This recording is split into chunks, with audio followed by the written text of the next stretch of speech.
好，来继续来看内政部今仔日来说明到社会主体上新的进度。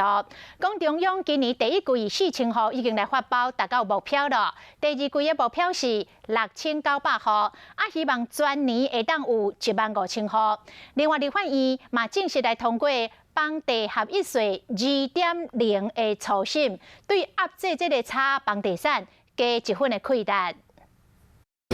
环境经济搁清气，地点方便，各地社会主体伫这几年开会结果，总统蔡英文嘛发出8年20万户，其中起12万户是上直接的目标。30号国家自导中心公布上新的进度，第一季已经发包4000户，按算2021年中央甲地方总共要完成15000户。提供了国有土地，提供了非自偿的补助，提供了先期规划的费用。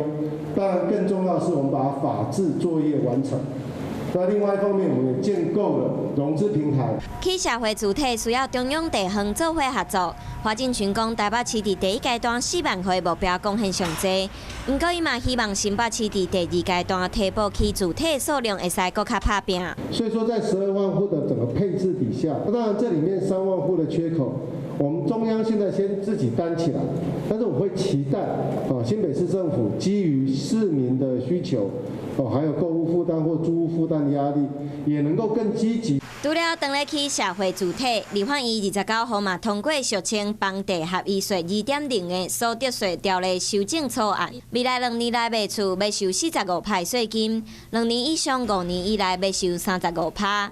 另外，得到房地产的时间点追究到2016年，已经完成交易无受影响。不过，伫实施时间，阁需要调解做回来协商。